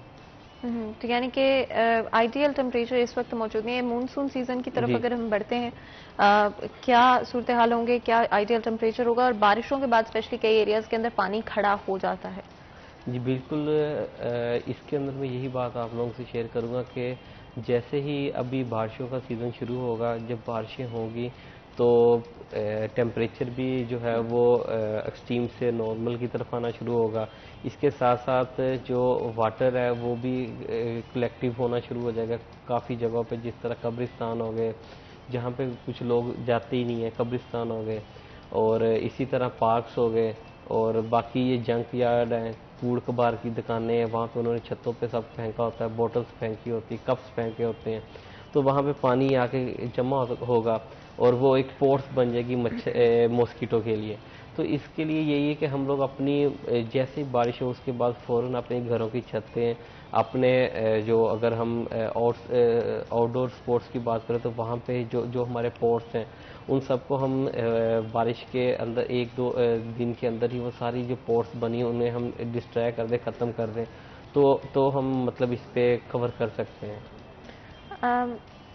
जो ग्राउंड्स में पानी खड़ा होता है या बच्चे वहाँ पर खेल रहे होते हैं, क्या आप कहेंगे इन एरियाज को लेकर हो गए बच्चे जहाँ पर ज़्यादातर हमें खेलते हुए मिलते हैं? जी बिल्कुल, इन एरियाज में यही है कि वहाँ पे मॉस्किटो पार्क्स वगैरह में अगर सर्विलेंस वगैरह सही तरह से नहीं होगा या वहाँ पे अगर मॉस्किटो ग्रोथ करे तो वो बच्चे एट रिस्क हो सकते हैं। जिस तरह से स्लाइड्स के नीचे यूजुअली आपको पानी का तैलाब उसमें यही मेरी आप से और सब लोगों से यही एक रिक्वेस्ट है और दरख्वास्त है, और उनको मैं यही कहना चाहूँगा कि जैसी बारिश हो तो आप लोग उन पोर्ट्स को या उन ब्रीडिंग साइट्स को हम डिस्ट्रॉय कर दें। देखिए इसके भी हमारे पास तीन वे होते हैं। हम जो लार्वासीडल होती है ना, इंसेक्टिसाइड या लार्वासीडल, उसको 3 तरह हम कंट्रोल करें डेंगू लार्वा को। एक चीज़ हमारी आ जाती है सबसे पहले मैकेनिकल ये होती है कि अगर आपको कहीं मतलब पोर्ट मिला है, गड्ढा मिला है, गड्ढे में लार्वा आपको मिला है, तो आप उसका पानी ड्राई करके वहाँ पर मट्टी डाल के वो गड्ढा भर दें। इसी तरह अगर आपको किसी पोर्ट के अंदर मिला है तो वो पोर्ट को आप या गिरा दें या तोड़ दें। ये होती है हमारी मैकेनिकल। इसी तरह होती है केमिकल में ये होती है कि अगर कोई घर वगैरह है तो वहाँ पे IRS इंडोर रेजिडुअल स्प्रे वगैरह करते हैं, आउटडोर है तो वहाँ पे स्प्रे करें। बिल्कुल, और स्प्रे के हवाले से ज़रूर बात करेंगे किस तरह से आप अपने घर को और ज़्यादा सिक्योर कर सकते हैं सर्टन मेयर्स लिखकर, लेकिन उससे पहले ब्रेक लेते हैं। कहीं में जाएगा हमारे साथ रहिए।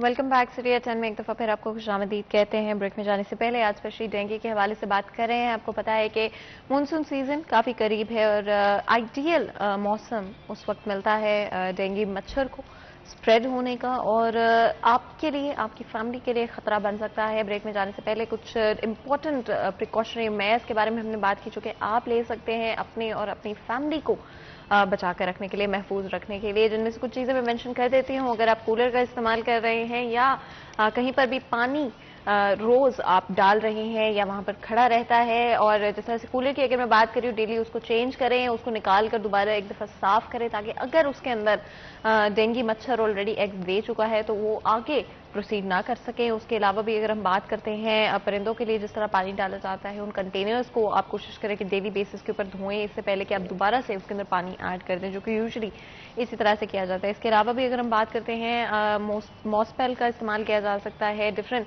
मॉस्किटो रिपेलेंट्स का इस्तेमाल किया जा सकता है, नेट भी खरीदी जा सकती है जो कि मार्केट से बड़े आराम से आपको मिल जाएगी। स्पेशली अगर बच्चों के हवाले से बात करते हैं, बच्चों के लिए ये नेट का इस्तेमाल किया जा सकता है, जो कि या तो जहाँ पर वो सोते हैं उसके ऊपर लगाया जा सकता है, टू मेक श्योर कि आपके बच्चे भी सेफ रहें और आप भी सेफ रह सकते हों। आगे बढ़ाते हुए अपने डिस्कशन को बात कर लेते हैं सिम्टम्स के हवाले से। अगर खुदा न खास्ता ये मच्छर आपको काट लेता है या अगर खदशा आपको लग रहा है कि आपको डेंगू हो सकता है, क्या सिम्टम्स होंगे जिनकी बेसिस पर आप ये फैसला कर पाएंगे कि क्या आपको डेंगू है या नहीं है? डॉक्टर साहब की तरफ चलते हैं। डॉक्टर साहब थोड़ा सा बताइएगा किस तरह से पता लगाया जा सकता है कि ये सिम्टम्स जो हैं ये डेंगू के साथ एसोसिएटेड है? अच्छा, हम कोई भी डेंगू का केस हो ना, उसे हम 3 कैटेगरी में रखते हैं, सस्पेक्टेड, प्रोबेबल एंड कंफर्म। उनके कुछ सिम्टम्स हैं, जैसे कोई भी पेशेंट है जिसे फीवर हो और फीवर के साथ नोजिया, वॉमिटिंग हो, मसल एक हो, जॉइंट्स पेन हो, आंखों के पीछे दर्द बता रहे हो, इसके अलावा मतली की कैफियत बता रहे हो, तो ये सारी जो हैं सिम्टम ये केस ऑफ डेंगू के अंदर देखे जा सकते हैं। तो अगर कोई पेशेंट हमारे पास रिपोर्ट होता है हमारी हेल्थ फैसिलिटीज़ के ऊपर, वो आके ये सिम्टम्स आता है कि उसे फीवर है और फीवर के साथ कोई से 2 सिम्टम आए कि वो आंखों के पीछे दर्द है, नोजिया वॉमिटिंग है, मसल एक है, जॉइंट एक है, रैश है, फीवर, तो हम उसे as a category of suspect रखते हैं। जो केस सस्पेक्ट होता है फिर हम उसकी फर्दर CBC करवाते हैं। अगर हम सस्पेक्टेड केस की CBC करवाइए तो CBC के ऊपर उसके कोई से हमारे उसके पास बाइसाइटोपिनिया आ रहा है। बाइसाइटोपिनिया में ये होता है कि WBC और प्लेटलेट्स अगर उसके डिक्रीज कर रहे हैं तो हम उससे as a case of probable consider करते हैं, और जो केस प्रोबेबल होता है उसको हम फर्दर उसके स्पेसिफिक टेस्ट है डेंगू के लिए वो करवाते हैं, जिसके अंदर NS1 है, PCR है, IgM और IgG है। अगर इनमें से कोई टेस्ट पॉजिटिव आ जाए तो फिर वो हम लेबल करते हैं कंफर्म केस ऑफ डेंगू। अब डेंगू की इटसेल्फ कुछ टाइप है, जैसे डेंगू फीवर है, डेंगू हेमरेजिक फीवर है, और इसको डेंगू शॉक सिंड्रोम है। तो हमारा जो बेसिक एम होता है उसमें ये कि जैसे ही अगर आप लोगों को पता चले कोई पेशेंट है जिसको ये सिम्टम्स है, तो वो फ़ौरन किसी न किसी हेल्थ फैसिलिटी की तरफ रिज्यू करे, उसकी प्रॉपर डायग्नोस और टेस्ट करवाएं। उसके बाद अगर उसको आप देखते हैं कि इसे फीवर के साथ मलेज और वॉमिटिंग वगैरह है और बॉडी रैश बन रही है, तो अपने मौले से करवा के इसका डेंगू के लिए टेस्ट वगैरह जो है वो करवाना चाहिए, CBC करवानी चाहिए और उसके फर्दर टेस्ट करवाने चाहिए।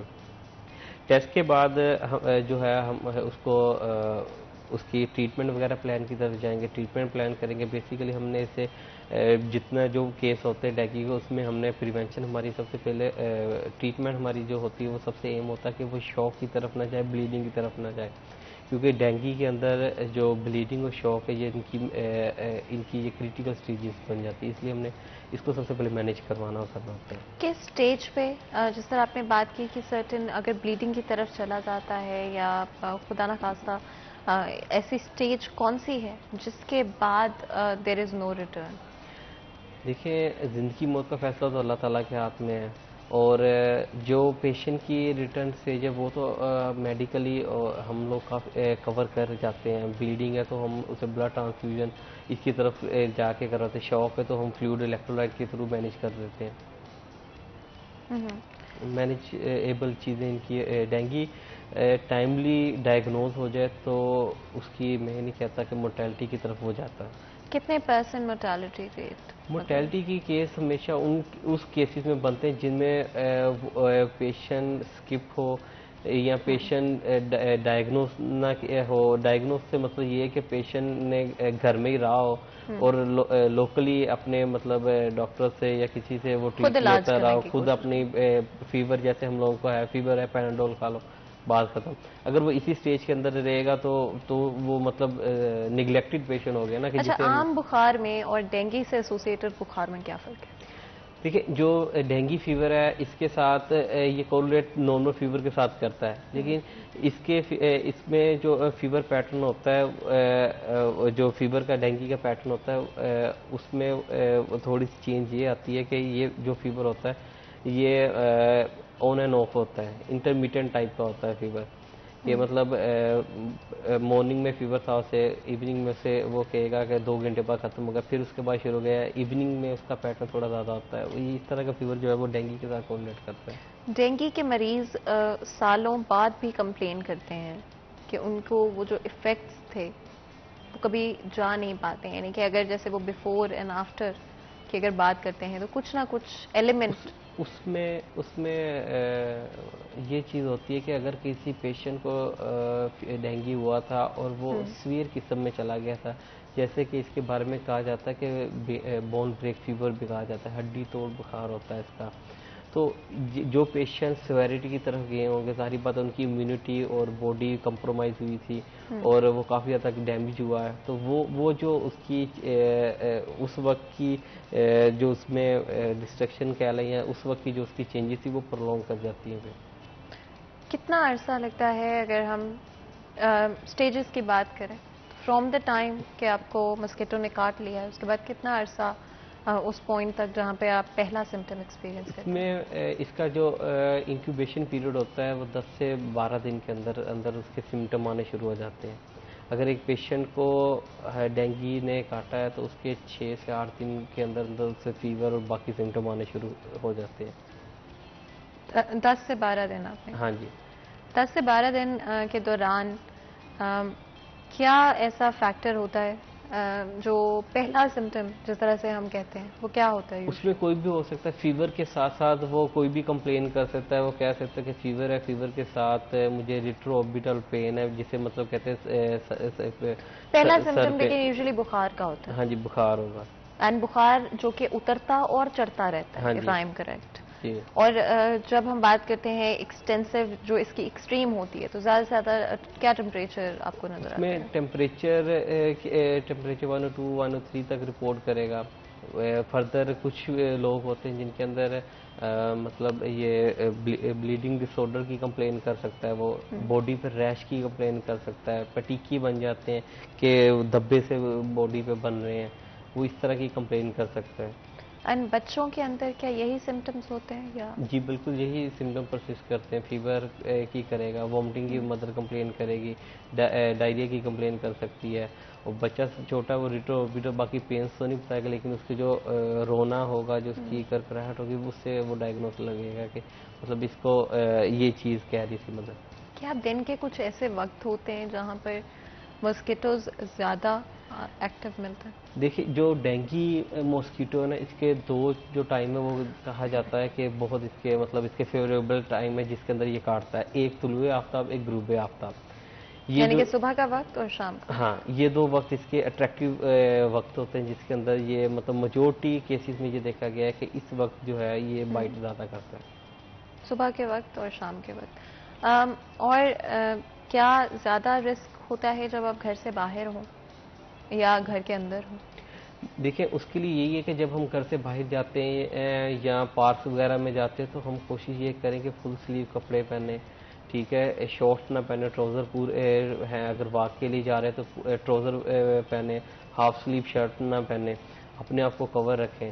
तो यानी कि जिस तरह हाँ से जी, बाहर जाते हुए एंकल ट्राउजर्स ना हाँ जी, पहने, सॉक्स प्रॉपर। का इस्तेमाल करें ताकि उससे मतलब स्पेस ना मिले काटने की। और अगले चंद महीनों की अगर हम बात करते हैं स्पेशली मूनसून सीजन के हवाले से, क्या सर्टेन पीरियड होगा अगर हम बात करें अगले कुछ महीनों में जहाँ पे ज़्यादा जी अच्छा हो बिल्कुल, ये जो हमारा नेक्स्ट सीज़न है इसके अंदर ये फेवरेबल टेम्परेचर है बन जाएगा। उसके लिए टेम्परेचर भी एक कम हो रहा होगा, दूसरे नंबर पे बारिशें होकर हटेंगी, और बारिशों के बाद अगर हम लोग निगलेक्ट करते रहेंगे, अपने घरों की सर्विलेंस नहीं करेंगे या अपने हमारे जो लोग हैं वो उसको नहीं देखेंगे, तो वो पोर्स जो बनेगी वो मॉस्किटो की ब्रीडिंग साइट्स बन जाएगी जो बाद में मतलब इन सबको अफेक्ट करेंगी।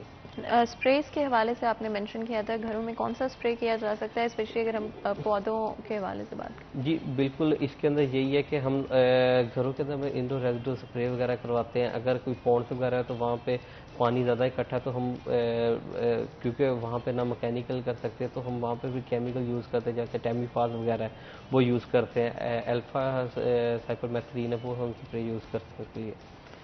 और कुछ पॉन्ड्स हमारे ऐसे होते हैं जिसके साथ हमारा फिशरी डिपार्टमेंट है वो हमारे साथ हेल्प आउट करता है, और वो करता है वहाँ पे वो हम लोग बायोलॉजिकल कंट्रोल करते हैं। वो बायोलॉजिकल कंट्रोल ऐसा होता है कि कुछ फिश ऐसी होती है जैसे तिलापिया, वो क्या करती हैं कि वो लार्वा ईटिंग है, वो लार्वा जो है ना उसको फीड करती हैं। हम वो जो पॉन्ड्स है जहाँ पे वाटर हम स्टोरेज करना हमारी ज़रूरत भी है, तो हम उन पॉन्ड्स के अंदर ये जो फिश है इसे इनकी स्टॉकिंग कर देते हैं, जो उन लार्वा को ईट करती हैं, और ये हमारा जो मैकेनिज्म इसे हम बायोलॉजिकल कंट्रोल करते हैं। अच्छा, ये ऑटोमेटिकली कोई सर्टेन एरियाज में किया जाता है, हर इलाके में किया जाता है? ये उन इलाके में किया जाता है जहाँ पे लार्ज पॉन्ड्स हो, वाटर बहुत ज़्यादा स्टोर किया हुआ, और उसको हम ना मतलब कवर कर सकते हैं, ना हम उसे उस वाटर को ड्रेन कर सकते हैं। तो फिर उस जगह पे हम ये फिश एक्टिविटी कर देते हैं जिसे फिश स्टॉकिंग या फिश ट्रेडिंग कहते हैं। अच्छा, एंड ये मॉस्किटो ज़्यादा आपके ख्याल में ख़तरा होता है या जिस तरह से ये रिप्रोड्यूस करता है, जिस रेट पे रिप्रोड्यूस करता है? देखिए अगर सबसे बड़ी बात उसकी रेट ऑफ प्रोडक्शन, जाहिर बात है जहाँ पे भी फीमेल एग देगी वो अपने 21 दिन के साइकिल के अंदर 300 प्लस एग ले करती है। अगर हम इस सब इनको कंट्रोल नहीं करेंगे तो एक मॉस्किटो 300 एग ले कर रही है और वो हैचेस करेंगे, वो तो एक लार्ज अमाउंट में हमारे लिए बन जाएंगे मॉस्किटो। तो हमारा कंट्रोल अगर इस लेवल पर सबसे बेहतरीन और अच्छा हो जाए कि हम जो अपने लेवल का काम है मॉस्किटो बनने से पहले पहले जो इसकी 3 स्टेजेस है, एग, लार्वा और प्यूपा, ये हम कंट्रोल कर लें, तो मेरा नहीं ख्याल कि हम वो उसकी जो मॉस्किटो वाली स्टेज है वो हमारे लिए खतरनाक साबित होगी। अच्छा, तो जब हम रेट ऑफ रिप्रोडक्शन के बारे में बात करते हैं, हाउ डेंजरस इज इट और कितनी तेज़ी से डेंगू रिप्रोड्यूस करता है? देखिए ये इसके अंदर सबसे एक बात यह है कि अल्लाह ताला ने एक निज़ाम बनाया कि जो इसकी फीमेल मॉस्किटो होती है एडिस इजिप्टी, वो ह्यूमन ब्लड पे फीड करती है।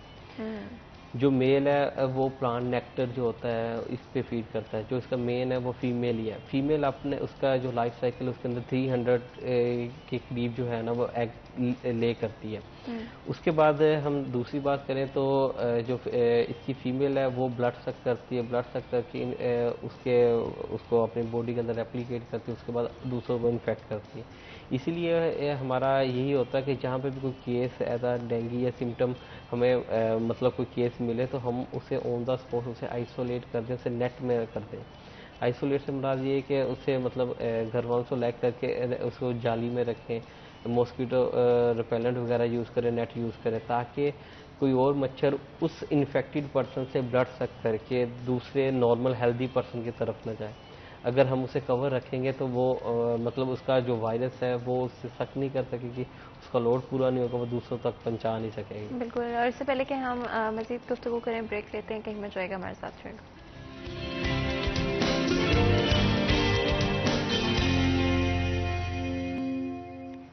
Welcome back. सिटी एट में एक दफ़ा फिर आपको खुशामदीद कहते हैं। ब्रेक में जाने से पहले डेंगू के हवाले से बात कर रहे थे, डिफरेंट प्रिकॉशनरी मेयर्स जो कि लेना ज़रूरी है, सिम्टम्स के बारे में भी बात की, किस तरह से आप कंफर्म कर पाएंगे या क्या टेस्टिंग आपको करवानी पड़ेगी इन केस आपको अगर सिम्टम्स एक्सपीरियंस हो रहे हैं, जिसमें ऑफ कोर्स बुखार सबसे पहला सिम्टम होता है, जिसके बाद आँख के पीछे एक अजीब सा दर्द इससे अगला पॉइंट होता है, और डिफरेंट और भी सिम्टम्स जो कि हमने ब्रेक में जाने से पहले डिस्कस किए, जिसके बाद ऑफ कोर्स टेस्टिंग की तरफ आते हैं और फिर कंफर्मेशन फेज की तरफ आते हैं। अगर हम ट्रीटमेंट के हवाले से बात करें, आई थिंक बड़ा ज़रूरी है ये जानना कि इन केस अगर आप डायग्नोस हो जाते हैं, अगर कंफर्म हो जाता है केस, तो उसके बाद क्या करना पड़ेगा, क्या ट्रीटमेंट का प्रोसेस होता है? जी, सबसे पहले कंफर्मेशन है। कंफर्मेशन के ऊपर हम सबसे पहले उसका CBC करवाते हैं। CBC के अंदर अगर उसका बाइफाइड ओपिनियन है कि मतलब दो सेल लाइन डिक्रीज़ हो रही है, जिसमें प्लेटलेट्स और WBC हम मेजरली देखते हैं, अगर वो डिक्रीज़ कर रही है तो हम इसे मतलब as a case of dengue जो है ना वो प्रोबेबल में ले आते हैं कि मतलब ये डेंगू का केस हो सकता है। फिर उसे रूल आउट करने के लिए क्या है कि ये डेंगू का केस है कि नहीं, तो फिर हम उसकी फर्दर टेस्टिंग करते हैं, जिसके अंदर हमारे स्पेसिफिक टेस्ट है NS1 नॉन स्पेसिफिक प्रोटीन 1, जिसमें दूसरे नंबर पे PCR है, और IgM और IgG टेस्ट है जो मतलब स्पेसिफिक फॉर डेंगू के लिए हैं, जिसके अगर इनमें से कोई एक भी टेस्ट किसी पेशेंट का पॉजिटिव आ जाता है तो हम उसे कंफर्म कर देते हैं कि ये डेंगू कंफर्म केस है। अब जो डेंगू कंफर्म केस होता है तो उसे हम आइसोलेट करके हमारा अलाइट के अंदर एक वेल डेवलप अलाइट सिविल जो हमारे हॉस्पिटल वहाँ पे वेल डेवलप आइसोलेशन रूम्स जो हैं वो बने हुए हैं। इसके अलावा हमारी जितनी हेल्थ फैसिलिटीज़ है वहाँ पे भी आइसोलेशन रूम बने हुए हैं, तो वहाँ पे हम उसे आइसोलेट रखते हैं, नेट के अंदर रखते हैं, तो उसको वाइटल्स उसके मॉनिटर करते हैं, जो है आवरली करते हैं, और जो लैब्स हैं उसकी वो देखते हैं ताकि कोई इसकी CBC सेल लाइन मज़ीद डिक्रीज तो नहीं कर रही, या देखते हैं मेडिसिन से इम्प्रूव की तरफ जा रही है कि नहीं। उसका फिर हम HB देखते हैं, अगर HB और प्लेटलेट्स कम हो रहे हैं तो प्लेटलेट्स ट्रांसफ्यूजन की तरफ जाते हैं, उसे प्लेटलेट्स ट्रांसफ्यूज़ करवाते हैं। अगर मेजरली जो ये पेशेंट हैं वो ब्लीडिंग की तरफ जा रहे होते हैं और शॉक की तरफ, तो इन दोनों को मैनेज और करने के लिए हम उसके वाइटल्स को जो है वो मॉनिटर करते हैं, आवरली करते हैं, या अगर ज़्यादा क्रिटिकल हो तो हाफ आवरली करते हैं, तो उसके मुताबिक उसे मैनेजमेंट करते हैं। फ्लूइड देते हैं, फ्लूइड उसको जो है उसके साथ साथ उसको अगर जो प्लेटलेट्स ज़्यादा डिक्रीज है प्लेटलेट्स ट्रांसफ्यूज़ करवाते हैं ताकि वो पेशेंट शॉक की तरफ न जाए, क्योंकि जो इसकी क्रिटिकल तीन फेज है वो है शॉक। अगर पेशेंट शॉक की तरफ चला जाएगा तो वो मतलब वो ज़्यादा वर्सनिंग ऑफ लाइफ की तरफ जाएगा। फर्दर इसकी जो ट्रीटमेंट है वो अगर तो कोई पेशेंट है जिसको सिर्फ फीवर है और बॉडी लाइट सी बॉडी एक्स वगैरह हैं, तो हम उसे पैनाडोल और फ्लूइड की तरफ रखते हैं कि आप फ्लूइड ज़्यादा लो और फीवर की सूरत में पैनाडोल लेते रहो। इसके अलावा उसको इम्यूनिटी के लिए हम देते हैं कि वो अपनी इम्यूनिटी को इन्हेंस सके, जिसके अंदर अनार का जूस वगैरह यूज़ करे, वो फर्दर जो है वो जूसेस वगैरह इस्तेमाल करे, वाटर का इस्तेमाल ज़्यादा करे। इसके अलावा ये जो पपीता है ये इस्तेमाल करे, क्योंकि ये भी बहुत अच्छा इम्यूनिटी बूस्टर है। जो लिवर होता है गोट का या काऊ का वो इस्तेमाल करें, जिसे हम कलेजी कहते हैं, वो जो है ये चीज़ें जो हैं उसको ट्रीटमेंट के लिए होम रेमेडीज़ जो हम कहते हैं, उसके लिए हम कहते हैं कि आप ये यूज़ करें ताकि आपकी इम्यूनिटी थोड़ी बेहतर हो, प्लेटलेट्स लोड और ये बाकी चीज़ें जो हैं वो इम्प्रूव की तरफ जाए। इसके अलावा और क्या सर्टन ट्रीटमेंट प्लान्स होते हैं जो कि फॉलो करते हैं? अगर फॉर एग्जांपल जिस तरह से हमने बात की, कुछ केसेस नॉर्मल से ज़्यादा हो जाते हैं, उस केस में क्या डिफरेंस आता है? उस केस के अंदर वो सारी सी बात, अगर कोई क्रिटिकल फेज की तरफ पेशेंट जा रहा है या ये तो थे वो पेशेंट जिनको मतलब सिर्फ सिम्टम्स हैं और वैसे वो वाइटली स्टेबल हैं। अगर कोई पेशेंट वाइटली अनस्टेबल है और उसको फीवर के साथ साथ बॉडी फटीकीज वगैरह या हेमरेजेस की तरफ जा रहा है, तो इन पेशेंट्स को हम जो है वो हॉस्पिटल एडमिटेड करते हैं। आइसोलेशन के हमारा वार्ड होता है, वहाँ पे एक सेपरेटली एडमिट करते हैं। वाटल्स उसके जो है वो आवरली वो मॉनिटर करते हैं उनको। अगर वो शॉक की तरफ जा रहा है तो फ्लूइड वगैरह देते हैं और उसकी जो सीबीसी मॉनिटर करते हैं। सीबीसी के अलावा बाकी इसके जो इलेक्ट्रोलाइट्स हैं इम्बैलेंस अगर हैं तो उनको मॉनिटर करके वक्तन और उनकी जो मैनेजमेंट वो साथ साथ ऑन द स्पॉट उसकी करवाते हैं। क्या बच्चों के लिए सेम जी होता है? बिल्कुल, बच्चों के लिए भी ये ट्रीटमेंट है। अगर पेशेंट कोई डायग्नोस हो तो अगर क्रिटिकल फेज है उसे भी एडमिट करेंगे। एडमिट करके उनको ऐसे ही हम ट्रीट करेंगे ताकि वो हम हॉस्पिटल एडमिटेड पेशेंट का मतलब ये है कि ताकि वो शॉक की तरफ और ब्लीडिंग के हेमरेज की तरफ ना जाए, क्योंकि जो इसकी वर्सन स्टेजेस हैं वो शॉक और हेमरेज है। अगर एक हम on time being on the spot patient को इन चीज़ों पे मैनेज कर लेंगे तो वो अपनी क्रिटिकल स्टेज की तरफ से हम बचा सकेंगे उसे। बिल्कुल, आपको बहुत बहुत शुक्रिया अदा करते हैं। आपने आज हमारे लिए वक्त निकाला, हमारे शो के लिए वक्त निकाला और इतने अच्छी तरह से आपने डेंगू के हवाले से हमारी ऑडियंस को एडवाइस दी। जी बहुत बहुत शुक्रिया। जाने से पहले मेरी ये सब सुनने वालों से और आप सबसे एक ही रिक्वेस्ट है कि आप लोग इसकी प्रिवेंशन के लिए जो है डेंगू प्रिवेंशन के लिए जैसे मानसून का सीज़न आ रहा है तो अपने घरों की सफाई लाजमी करें। परिंदों को जो पोर्ट रखा है उसको डेली बेस पे मॉनिटर करें, उसका पानी गिरा के और फिर पानी उसे डालें। और इसी तरह जो आपके घर में एयर कूलर्स हैं या छत पे कूड़ कबाड़ टाइल्स हैं उनको देखें और उनकी सर्विलेंस खुद करें। बिल्कुल जी, बहुत बहुत शुक्रिया आपका। एक दफ़ा फिर यहाँ पर आज के प्रोग्राम का वक्त खत्म होता है। मुझे इजाज़त है, अपना ख्याल रखें। अल्लाह हाफ़िज़।